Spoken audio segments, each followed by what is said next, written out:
Saudações, mais uma aula aqui no canal Química Orgânica Avante, continuando o módulo sobre teorias de ligações químicas. Na aula passada, eu comentei sobre a teoria de ligação de valência e eu falei naquelas aulas sobre as falhas da TLV, né?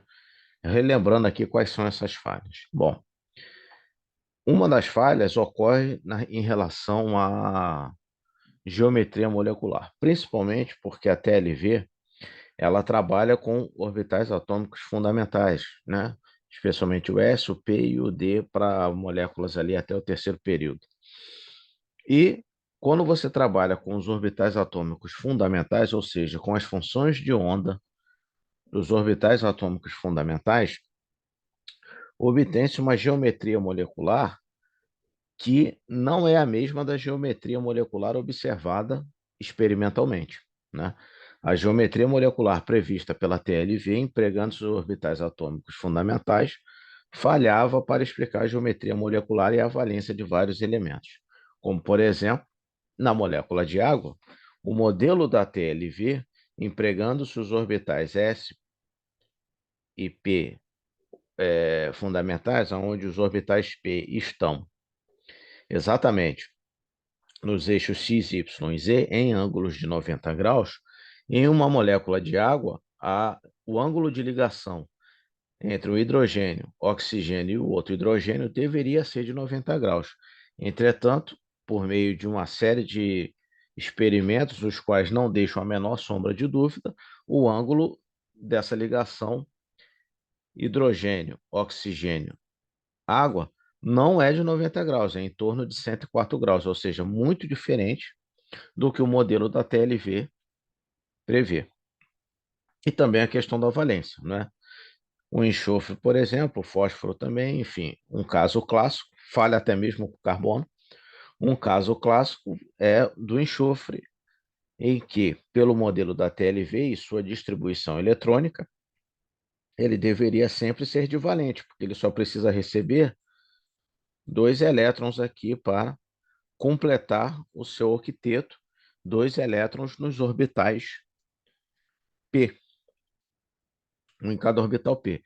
Entretanto, embora em algumas moléculas, como no H2S, o enxofre atenda o modelo da TLV, em outras, como por exemplo no ácido sulfúrico, esse modelo não atende, porque no ácido sulfúrico o enxofre faz 6 ligações, né?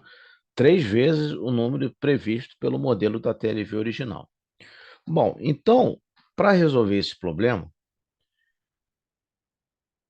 foi desenvolvido o conceito de orbitais atômicos híbridos, né, que vou utilizar daqui para frente a sigla OAH, e o conceito de hibridização. Esse conceito foi proposto por Linus Pauling em 1931.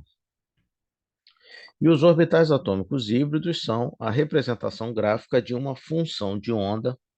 Lembre-se sempre que orbital, em essência, é o resultado da resolução do gráfico de uma função de onda obtida pela equação de Schrödinger, de uma função de onda obtida como resultado de uma operação matemática envolvendo funções de onda dos orbitais atômicos originais. Ou seja, um orbital atômico híbrido já é uma outra função de onda obtida pela combinação das funções de onda dos orbitais fundamentais que vem da equação de Schrödinger.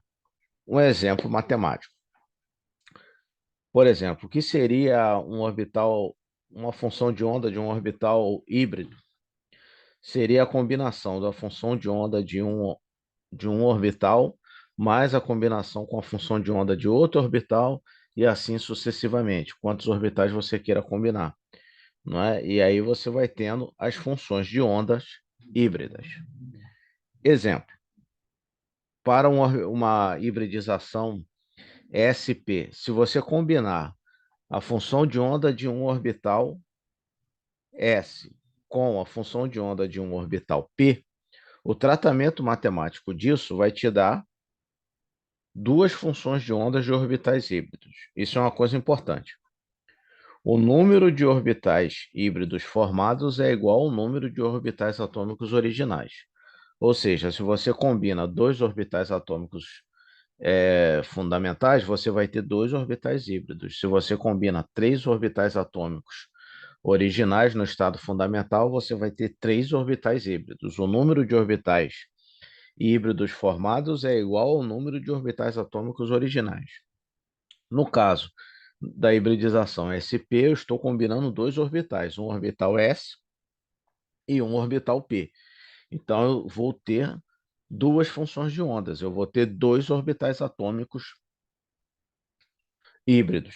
Então, nesse caso aqui, eu vou ter uma função de onda de um orbital sp, que matematicamente pode ser representada por 1 sobre a raiz de 2 da função de onda de um orbital 2s, por exemplo, mais 1 sobre a raiz de 2, que multiplica a função de onda de um orbital px, e o outro orbital vai ter os mesmos valores, porém com um sinal negativo.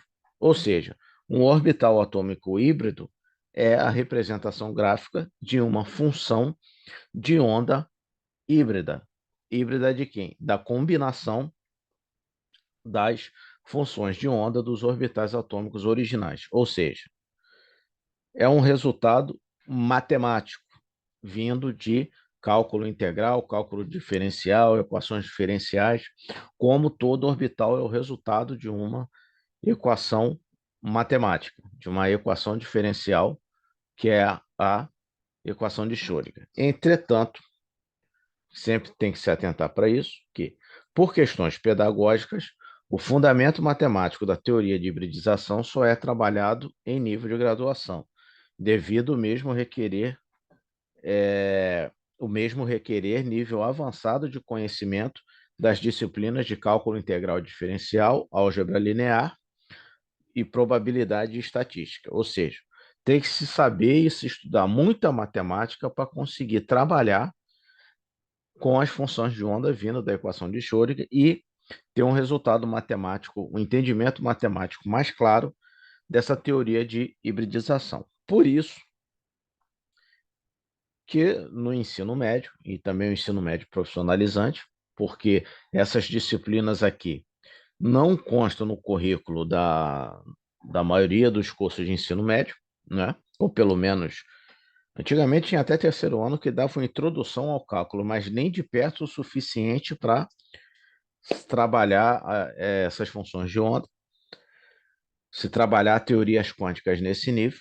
Então, a hibridização é trabalhada no ensino médio de forma simplificada, empregando apenas o resultado prático do tratamento matemático, ou seja, a parte gráfica e conceitual, ou seja, o conceito de orbitais híbridos, que é a combinação de orbitais atômicos originais, e a parte gráfica, ou seja, a forma, o gráfico dessa função, tá?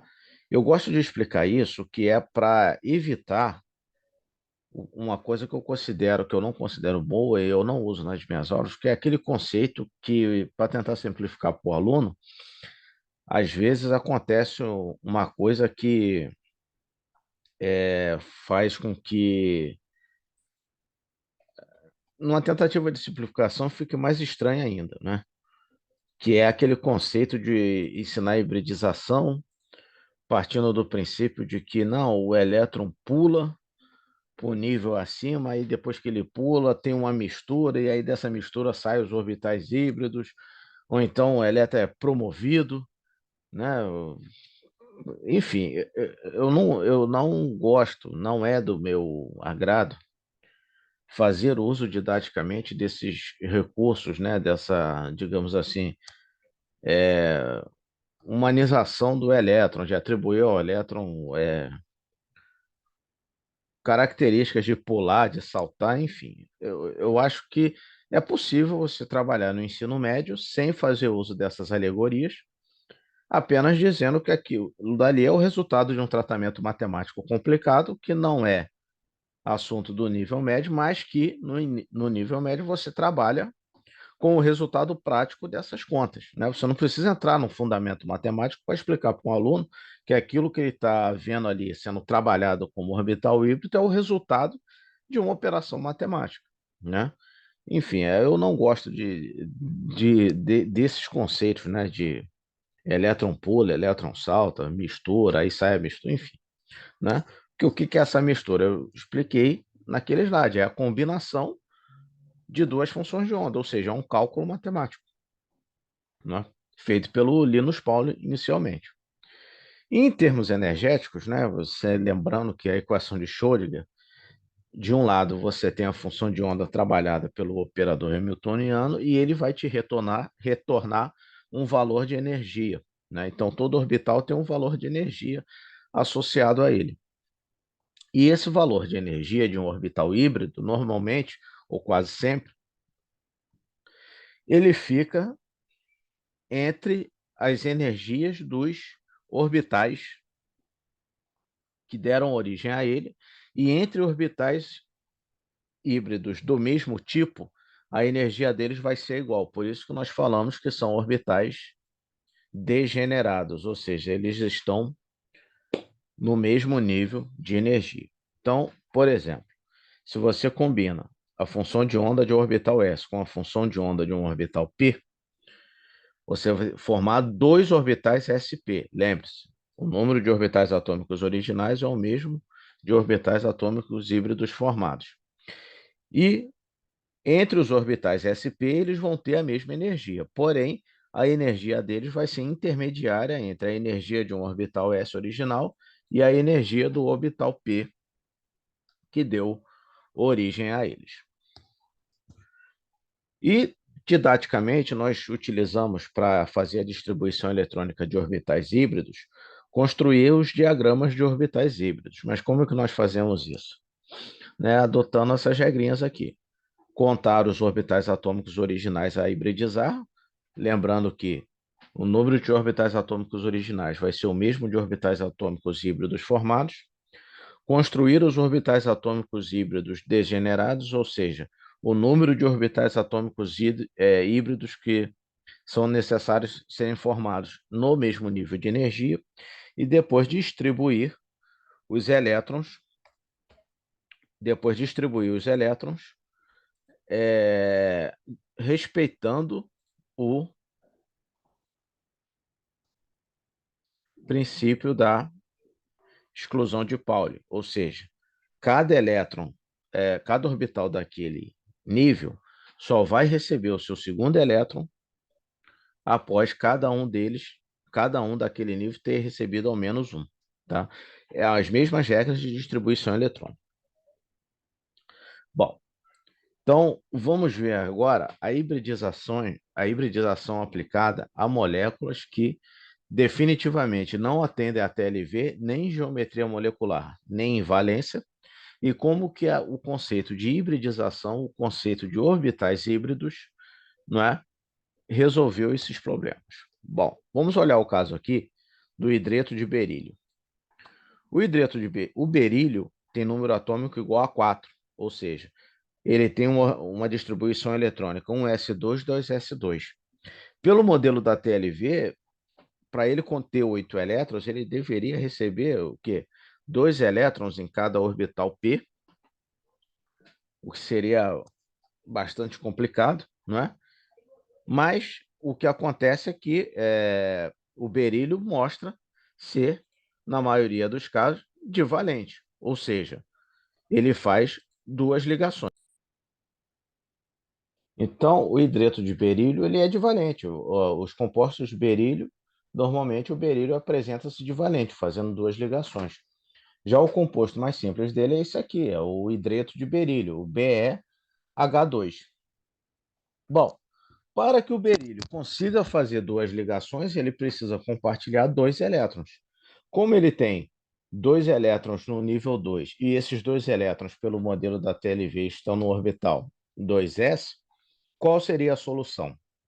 Seria ele combinar um orbital P com um orbital S, formando dois orbitais sp e colocar um elétron desemparelhado em cada um desses orbitais sp. Então,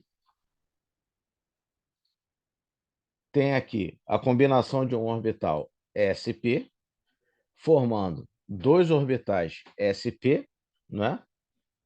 É aquilo que, ensinando para aquele jeito que eu não gosto, é promover um elétron pular do nível 2 para o orbital P, e aí depois que o elétron pula, tem uma mistura sem esses orbitais.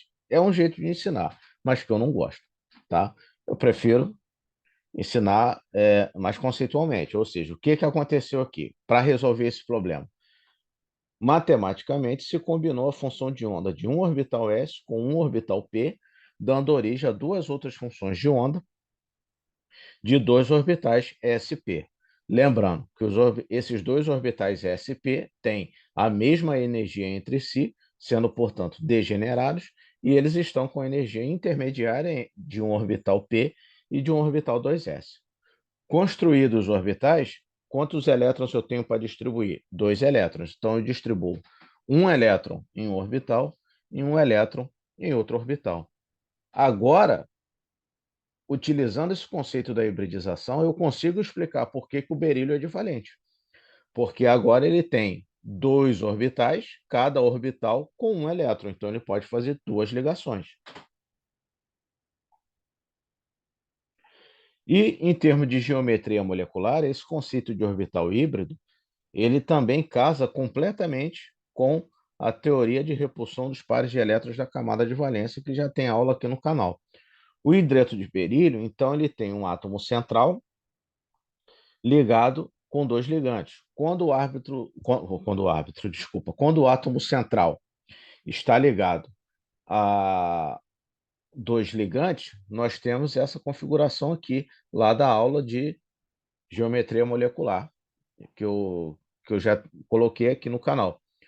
Ou seja, A é o átomo central, X é o número de ligantes e E é o número de pares de elétrons não ligantes. No caso do berílio, não tem nenhum par de elétrons não ligantes, porque os seus orbitais p eles estão desocupados, né? Então, nesse caso aqui, pelo modelo da teoria de repulsão dos pares de elétrons da camada de valência, seria uma molécula com número estérico 2, né? Por que 2? Que está ligado a dois ligantes, e nesse caso a geometria molecular é do tipo linear com um ângulo de 180 graus entre os ligantes, ou seja, o modelo de hibridização, né, a adoção de orbitais híbridos casa perfeitamente com a teoria de repulsão dos pares de elétrons na camada de valência, né, dando essa origem à geometria linear. Outra hibridização clássica, que é a hibridização sp2, agora utilizando como modelo o átomo de boro. O boro ele tem um S2, dois S2, dois P1. Então, mais uma vez, a TLV falharia para explicar a valência do boro, porque pelo modelo da TLV ele deveria ser monovalente, né? Receber mais um elétron aqui, completar e tentar se estabilizar. Ou então receber outros elétrons para atingir 8 elétrons na camada de valência, pela regra do octeto. Entretanto, os compostos de boro são trivalentes, ou seja, o boro faz três ligações. Como que a hibridização trabalha esse conceito? Bom, por que ele faz três ligações? Se ele tem três elétrons no subnível P, 2s2, 2p1, então agora, se combinar a função de onda de um orbital P, de um orbital S, com dois orbitais P, eu terei três funções de ondas híbridas de orbitais do tipo sp2, ou seja, um orbital S, dois orbitais P, ou seja, um orbital atômico híbrido vindo da combinação das funções de onda de um orbital S e dois orbitais P. Por isso que o nome do orbital é sp2. Então, agora eu tenho que ter, se eu estou combinando um orbital S e dois orbitais P, eu tenho três orbitais atômicos originais. Então, eu terei que ter três orbitais atômicos híbridos, três orbitais atômicos do tipo sp2, com energia intermediária entre um orbital S e um orbital P e degenerados entre eles, ou seja, no mesmo nível de energia. Agora que eu tenho 3 orbitais híbridos, eu posso distribuir os 3 elétrons que o boro tem na segunda camada, de acordo com o princípio da exclusão de Pauli, ou seja, eu distribuo um elétron em cada orbital. Agora eu consigo explicar a trivalência do boro. E, mais uma vez, há uma combinação muito boa entre o modelo de orbitais híbridos com a teoria de repulsão dos pares de elétrons da camada de valência. O boro hibridizado em sp3, ele tem 3 orbitais híbridos, cada um com um elétron, e faz 3 ligações. Fazendo 3 ligações, ele vai ter o quê? 3 ligantes. Número estérico 3 com uma fórmula AX3 é zero, ou seja, átomo central, que é o boro, 3 ligantes e nenhum par de elétrons não ligantes. E um par de elétrons, um orbital p não utilizado. Esse tipo de geometria, pelo modelo da teoria de repulsão dos pares de elétrons da camada de valência, tem a geometria trigonal planar. Por isso que nós dizemos que todo átomo hibridizado em sp2 ele vai ter uma geometria molecular do tipo trigonal planar, porque quando você tem 3 pares ligantes, a geometria que os coloca na maior distância possível é uma geometria trigonal planar com ângulos de 120 graus de ligação. Então, o boro ele está hibridizado normalmente em sp2. Vamos agora ver a outra hibridização bastante usada, né? Que é bastante conhecida, que é a hibridização sp3, que ocorre em vários átomos. Nesse caso, eu terei 4 orbitais híbridos, porque eu vou combinar um orbital s com os 3 orbitais p.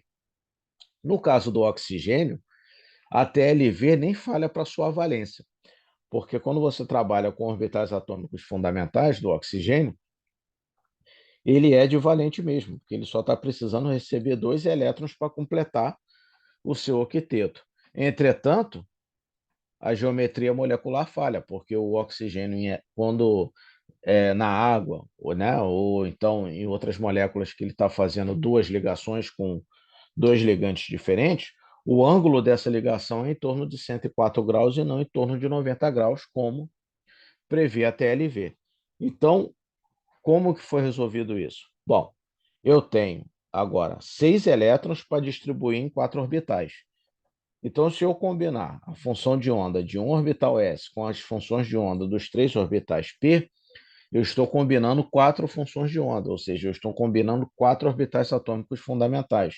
Com isso, eu terei 4 orbitais atômicos híbridos do tipo sp3, com energia intermediária de um orbital 2s e de um orbital 2p, e todos eles degenerados, ou seja, com o mesmo nível de energia. Agora que eu tenho os 4 orbitais, eu faço a distribuição desses 6 elétrons seguindo o princípio da exclusão de Pauli. Então, um elétron, 2, 3, 4. Agora que cada orbital desse nível recebeu o seu primeiro elétron, eu começo a distribuir nos outros orbitais. Eu ainda tenho 2 elétrons para distribuir. E agora eu tenho 2 orbitais sp3 ocupados e dois orbitais sp3 desocupados, cada um com um elétron, podendo fazer as 2 ligações.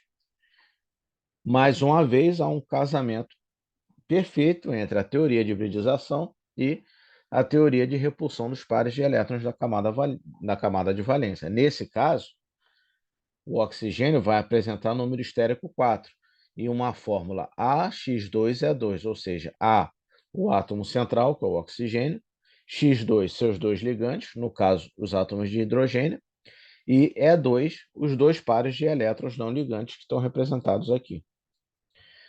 Então, agora sim, ele vai assumir uma geometria do tipo angular, onde o ângulo de ligação oxigênio, hidrogênio, oxigênio e hidrogênio está em torno de 104 graus. Os outros ângulos também são muito próximos disso, né? Então, a hibridização sp3 explica a valência do oxigênio, que já não era problema pela TLV, mas explica o que a TLV não explicava, que é por que o ângulo de ligação de um oxigênio fazendo duas ligações com dois ligantes diferentes não era de 90 graus, como previsto pela TLV, mas sim em torno de 104 graus. Bom, agora trabalhando um caso mais específico, né, de uma molécula inorgânica, né, que é o caso de explicar por que o fósforo ele consegue fazer até 5 ligações e existe esse composto estável PCl5. O fósforo ele é do mesmo número do nitrogênio, do mesmo grupo do nitrogênio, só que do terceiro período. Então, a sua, a sua distribuição eletrônica é um S2, 2S2, 2P6, segundo nível completo, 3S2, 3P3. Acontece que nos átomos do segundo período, a diferença de energia entre um, o segundo nível a segunda camada, né, o nível 2 e a, a terceira camada, ela é muito grande, ou seja, para um átomo do segundo período, como, por exemplo, o boro, que usar o orbital do nível 3p, por exemplo, ou 3s, é uma diferença de energia muito grande. Então, eles não são acessíveis, né, nas condições normais, é o termo que nós usamos. Já para os átomos a partir do terceiro período, a diferença energética entre os seus níveis já não é tão grande. Então, um átomo do terceiro período, como o enxofre ou o fósforo, a diferença do nível 3p para o nível 3d não é muito grande. Então, são orbitais acessíveis.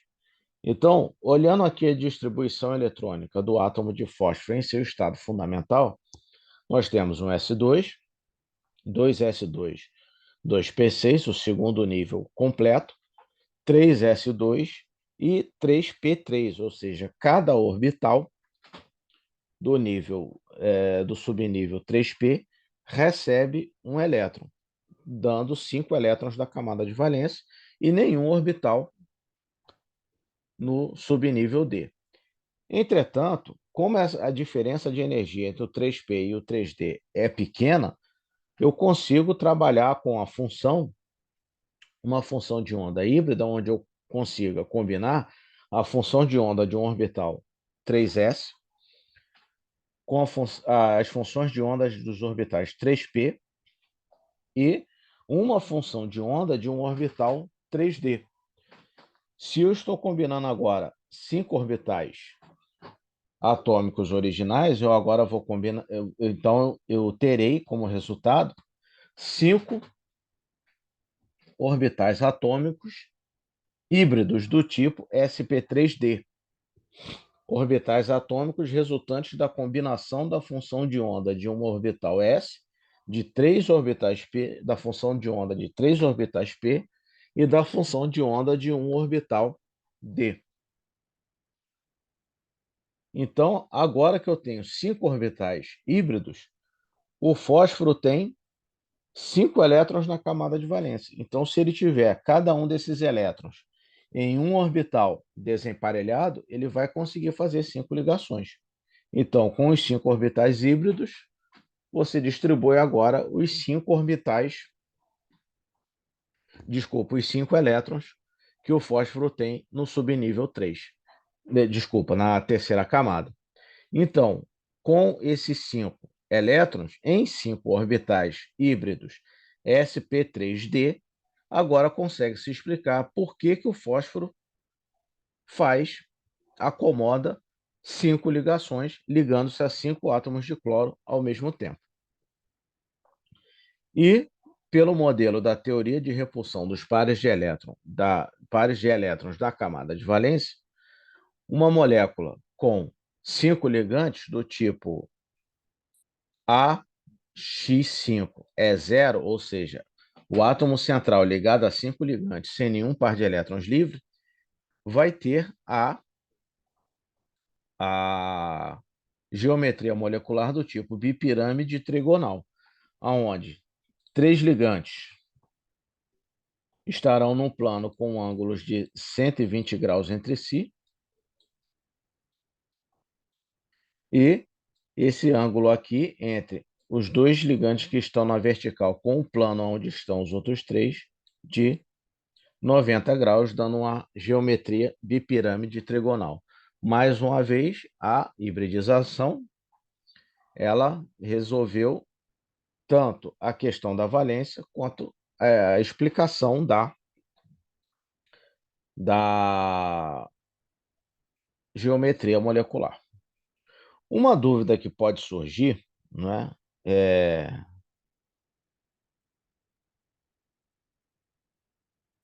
o seguinte, que alguns alunos, e é muito válido isso, perguntam: a hibridização, ela é uma nova teoria de ligação, ou seja, é uma coisa completamente diferente da TLV? Então, eu tenho, na verdade, três teorias quânticas: a TLV, a TOM, que é a teoria de orbitais moleculares, e a teoria de orbitais híbridos?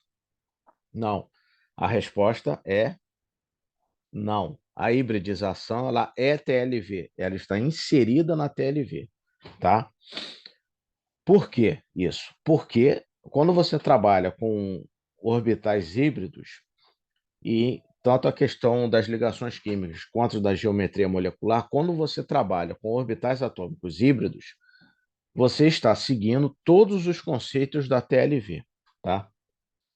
Ela não é uma nova teoria, porque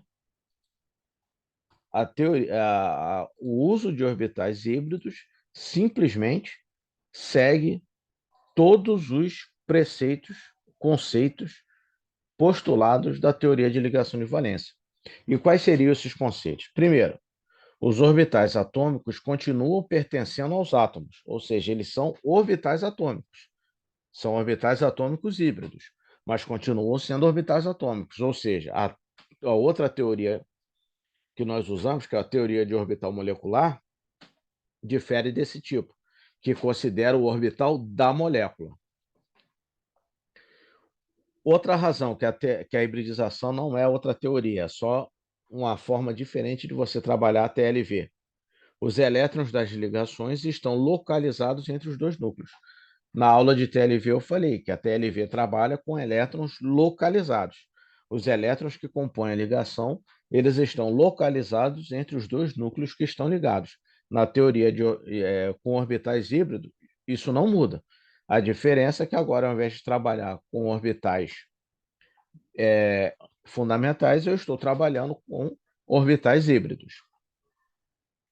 E os orbitais atômicos híbridos formam ligação por meio da sobreposição da nuvem eletrônica, exatamente como propõe a teoria da ligação de valência.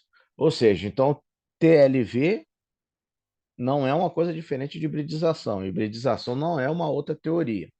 A hibridização é apenas uma forma diferente e mais adequada aos resultados experimentais, com um tratamento matemático que permitiu isso.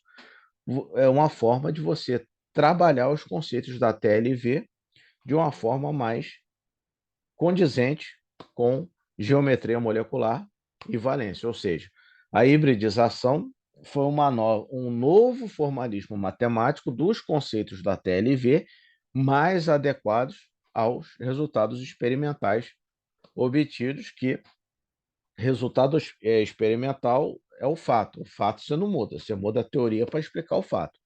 Não se pode adequar os fatos para encaixar numa teoria. Sempre que se tentou fazer isso na ciência, a coisa deu errado.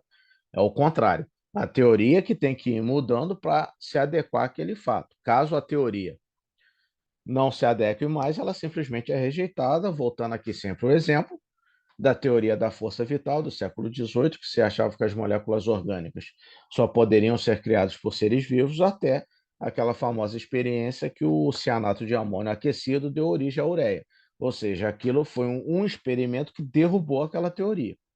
No caso da TLV e da Atom, como eu mostrei em aulas passadas aqui também, os resultados experimentais ainda não derrubaram nenhuma delas, então elas seguem válidas. E o conceito de hibridização é só uma nova abordagem matemática que gera uma nova abordagem conceitual e uma nova abordagem gráfica que, para você trabalhar os três conceitos da teoria de ligação de valência, que são orbitais são do átomo, os elétrons estão localizados entre os dois núcleos e